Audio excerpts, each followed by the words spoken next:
Bien-aimés de Dieu, bonjour. Aujourd'hui, nous célébrons la fête du Christ roi de l'univers qui marque la fin de l'année liturgique B. Christ roi, quelle est l'origine de cette fête? En 1925, le pape Pie XI institua la fête du Christ roi de l'univers dans un contexte mondial troublé. Les idéologies totalitaires prenaient le pas, plaçant l'État au-dessus de tout et reléguant Dieu à l'arrière-plan. L'athéisme et la sécularisation effaçaient peu à peu le sens du sacré, tandis que certains dirigeants, investis d'un pouvoir absolu, s'arrogeaient des droits divins sur la vie de leurs semblables. Face à cette crise spirituelle et morale, l'Église voulait rappeler que Dieu est le maître de l'histoire et que Jésus-Christ, roi de l'univers, est celui qui donne un sens véritable à notre existence. Cette proclamation, marquant aussi le 16e centenaire du Concile de Nicée, visait à recentrer le monde sur l'autorité aimante de Dieu. Cette fête qui clôt l'année liturgique est ainsi une invitation pour chacun à placer le Christ au centre de sa vie. Dans la première lecture, Daniel évoque un fils d'homme intronisé par Dieu lui-même, le vieillard.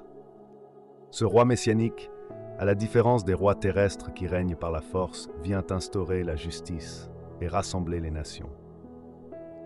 Cette vision annonce Jésus, un roi dont la mission transcende les frontières politiques et temporelles. De son côté, l'Évangile présente un dialogue saisissant entre Jésus et Pilate. À ce dernier, Jésus déclare « Ma royauté n'est pas de ce monde ». Pilate, représentant du pouvoir impérial, peine à comprendre cette royauté spirituelle. Jésus affirme que son royaume est fondé sur la vérité et non sur la violence ou l'oppression. Son règne libère, offrant amour et paix intérieure. Enfin, dans l'Apocalypse, Jean proclame Jésus prince des rois de la terre.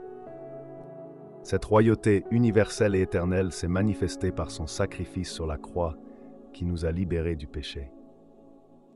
Elle ne s'exprime ni par l'autoritarisme, ni par la vengeance, mais par l'amour et le don de soi.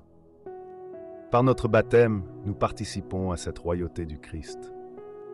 Pourtant, nos vies montrent souvent un autre visage de la royauté. Dans nos familles, nous pouvons parfois exercer une autorité oppressive, plutôt que guider avec amour. Dans nos communautés, les refus de collaboration et les conflits de génération trahissent un manque d'ouverture. Au travail, l'égoïsme et le manque d'écoute prennent parfois le pas sur le service des autres. Cette fête nous invite à nous demander, exerçons-nous notre royauté comme Jésus?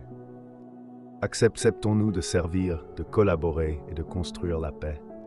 Pour ressembler au Christ, nous sommes appelés à cultiver des qualités essentielles. D'abord, l'amour et le service, à l'image de Jésus qui a lavé les pieds de ses disciples.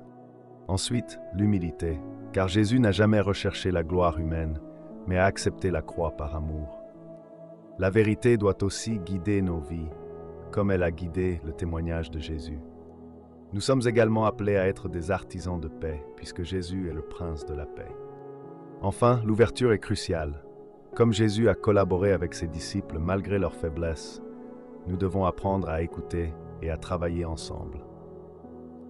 Pour vivre concrètement cette fête, prenons un moment cette semaine pour réfléchir à notre rôle de roi dans notre famille, notre communauté ou notre travail.